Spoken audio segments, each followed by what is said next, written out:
संदीप बाहर धूप में बैठे सफेद कागजों पर आड़ी तिरछी रेखाएं बनाकर भांति भांति के मकानों के नक्शे खींच रहे थे। दोनों बेटे पंकज, पवन और बेटी कामना उनके इर्द गिर्द खड़े बेहद दिलचस्पी के साथ अपनी अपनी पसंद बतलाते जा रहे थे। मुझे हमेशा की भांति अदरक की चाय और कोई लजीज सा नाश्ता बनाने का आदेश मिला था। बाप बेटों की नोकझोंक के स्वर रसोई घर के अंदर तक गूंज रहे थे। सभी चाहते थे कि मकान उनकी ही पसंद के अनुरूप बने। पवन को बैडमिंटन खेलने के लिए लंबे चौड़े लान की आवश्यकता थी। व्यावसायिक बुद्धि का पंकज मकान के बाहरी हिस्से में एक दुकान बनवाने के पक्ष में था। कामना अभी 11 वर्ष की थी, लेकिन मकान के बारे में उसकी कल्पनाएं अनेक थीं।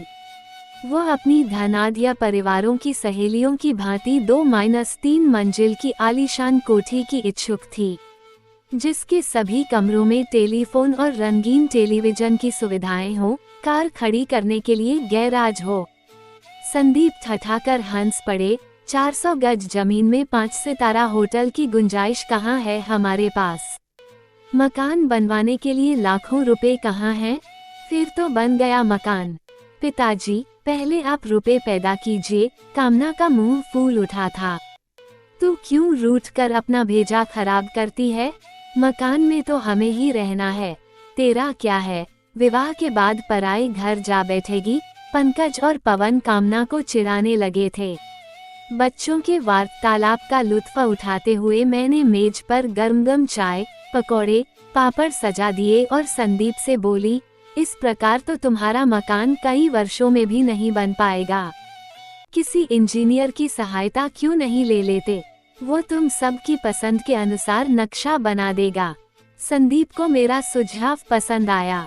जब से उन्होंने जमीन खरीदी थी, उनके मन में एक सुंदर, आरामदेह मकान बनवाने की इच्छाएं बलवती हो उठी थीं। संदीप अपने रिश्तेदारों, मित्रों से इस विषय में विचार विमर्श करते रहते थे। कई मकानों को उन्होंने अंदर से लेकर बाहर तक ध्यानपूर्वक देखा भी था।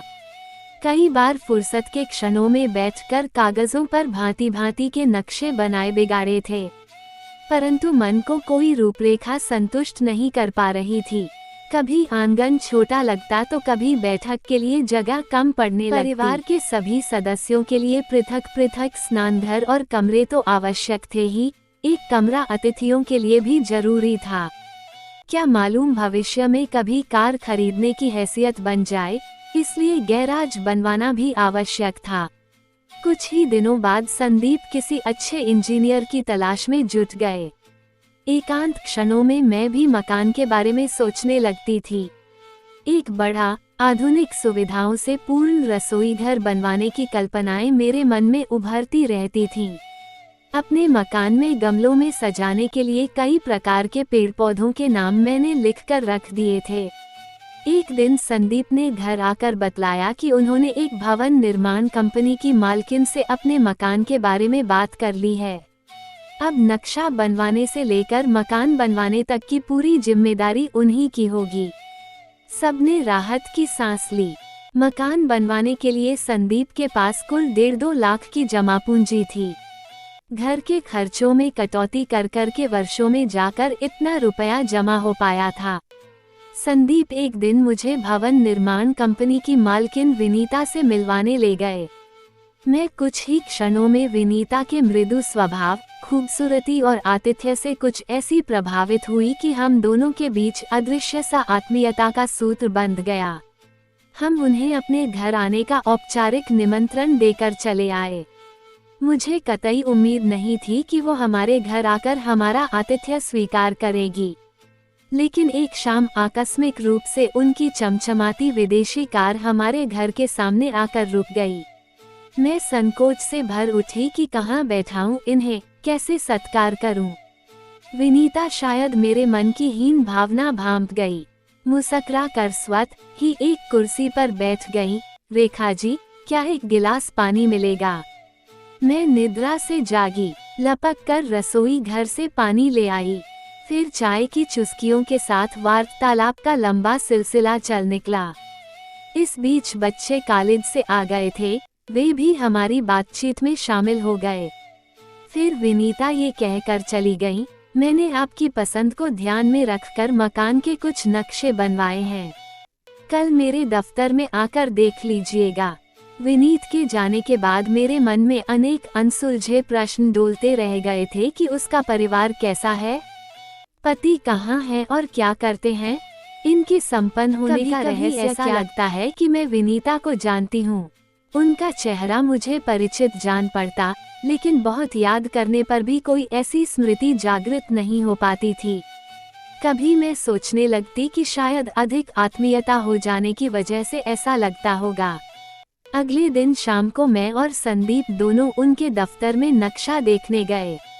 एक नक्शा छांटकर संतुष्ट भाव से हमने वैसा ही मकान बनवाने की अनुमति दे दी। बातों ही बातों में संदीप कह बैठे, रुपए की कमी के कारण शायद हम पूरा मकान एक साथ नहीं बनवा पाएंगे। विनीता झट आश्वासन देने लगी, आप निश्चित रहिए, मैंने आपका मकान बनवाने की जिम्मेदारी ली है तो पूरा बनवा कर ही रहूंगी। बाकी रुपए मैं अपनी जिम्मेदारी पर आपको कर्ज दिलवा दूंगी, आप सुविधानुसार धीरे धीरे चुकाते रहिए। संदीप उनके एहसान के बोझ से दब से गए। मुझे विनीता और भी अपनी सी लगने लगी।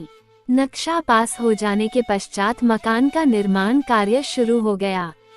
अब तक विनीता का हमारे यहाँ आना जाना बढ़ गया था। अब वो खाली हाथ न आकर बच्चों के लिए फल, मिठाइयाँ और कुछ अन्य वस्तुएं लेकर आने लगी थीं। आते ही वो सबके साथ घुल मिल कर बातें करने लग जाती। रसोई घर में पटरे पर बैठकर आग्रह करके मुझसे दाल रोटी लेकर खा लेती। मैं संकोच से गड़ जाती, उन्हें फल मिठाइयाँ लाने को मना करती, परंतु वह नहीं मानती थी। संदीप मुझसे कहते, विनीता जी जो करती हैं उन्हें करने दिया करो, मना करने से उनका दिल दुखेगा। उनके अपने बच्चे नहीं हैं, इसलिए वो हमारे बच्चों पर अपनी ममता लुटाती रहती हैं। मैं परेशान सी हो उठती। भरे पूरे शरीर की स्वामिनी विनीता के अंदर ऐसी कौन सी कमी है जिसने उन्हें मातृत्व से वंचित कर दिया है। मैं उनके प्रति असीम सहानुभूति से भर उठती थी। एक दिन मन का क्षोभ संदीप के सामने प्रकट किया तो उन्होंने बताया, विनीता जी के पति अपाहिज हैं, बच्चा पैदा करने में असमर्थ हैं। एक ऑपरेशन के दौरान डॉक्टरों ने गलती से उनकी शुक्राणु वाली नस काट दी थी। और अधिक सहानुभूति से भर उठी। संदीप बताते रहे, विनीता जी के पति की प्रथम पत्नी का एक पुत्र उनके साथ रहता है, जिसे उन्होंने मां की ममता देकर बड़ा किया है। इतनी बड़ी फम, दौलत, प्रसिद्धि सब कुछ विनीता जी के अटूट परिश्रम का सुखद परिणाम है। अचानक मेरे मन में ख्याल आया, विनीता की गुप्त बातों की जानकारी संदीप को कैसे हो गई? कब और कैसे दोनों के बीच इतनी अधिक घनिष्ठता हो गई कि वे दोनों यौन संबंधों पर भी चर्चा करने लगे। मैंने इस विषय में संदीप से प्रश्न किया तो वह झेप कर खामोश हो गए। मेरे अंतर में संदेह का कीड़ा कुलबुला उठा था। मुझे लगने लगा कि विनीता अकारण ही हम लोगों से आत्मीयता नहीं दिखलाती हैं। वो हमारे बच्चों पर खर्च करके हमारे घर में अपना स्थान बनाना चाहती हैं। कोई ऐसे ही तो किसी को हजारों का कर्जा नहीं दिलवा सकता। इन सब का कारण संदीप के प्रति उनका आकर्षण भी तो हो सकता है। संदीप 50 वर्ष के होने पर भी स्वस्थ, सुंदर थे। शरीर सौष्ठव के कारण अपनी आयु से कई वर्ष छोटे दिखते थे। किसी समायु की महिला का उनकी ओर आकर्षित हो जाना आश्चर्य की बात नहीं थी।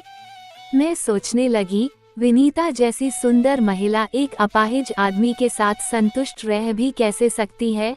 मुझे अपना घर उजड़ता हुआ लगने लगा था। अब जब भी विनीता मेरे घर आती, मेरा मन उनके प्रति कड़वाहट से भर उठता था। उनकी मधुर मुस्कुराहट के पीछे छलकपट दिखाई देने लगता। ऐसा लगता जैसे विनीता अपनी दौलत के कुछ सिक्के मेरी झोली में डालकर मुझसे मेरी खुशियां और मेरा पति खरीद रही हैं। मुझे विनीता, उनकी लाई गई वस्तुओं और उनकी दौलत से नफरत होती चली गई। मैंने उनके दफ्तर जाना बंद कर दिया। वह मेरे घर आती तो मैं बीमारी या व्यस्तता का बहाना बनाकर उन्हें टालने का प्रयास करने लगती थी। मेरे बच्चे और संदीप उनके आते ही उनकी आवभगत में जुटने लगते थे। ये सब देख मुझे बेहद बुरा लगने लगता था। मैं विनीता के जाने के पश्चात बच्चों को डांटने लगती, तुम सब लालची प्रवृत्ति के क्यों बनते जा रहे हो? क्यों स्वीकार करते हो इनके लाए उपहार? बच्चे सहम कर मेरा मुंह देखते रह जाते, क्योंकि अभी तक मैंने उन्हें अतिथियों का सम्मान करना ही सिखाया था। विनीता के प्रति मेरी उपेक्षा को कोई नहीं समझ पाता था। सभी मेरी मनोदशा से अनभिज्ञ थे। मकान के किसी कार्यवश जब भी संदीप मुझसे विनीता के दफ्तर चलने को कहते, मैं मना कर देती। वो अकेले चले जाते तो मैं मन ही मन कुढ़ती रहती, लेकिन ऊपर से शांत बनी रहती थी। मैं संदीप को विनीता के यहाँ जाने से नहीं रोकती थी। सोचती, मर्दों पर प्रतिबंध लगाना क्या आसान काम है? पूरा दिन घर से बाहर बिताते हैं। कोई पत्नी आखिर पति का पीछा कहाँ तक कर सकती है? मेरे मनोभावों से बेखबर संदीप जब तब विनीता की प्रशंसा करने बैठ जाते। अक्सर कहते, विनीता जी से मुलाकात नहीं हुई होती तो हमारा मकान इतनी जल्दी नहीं बन पाता। कभी कहते, विनीता जी दिन रात परिश्रम करके हमारा मकान इस प्रकार बनवा रही हैं जैसे वो उनका अपना ही मकान हो।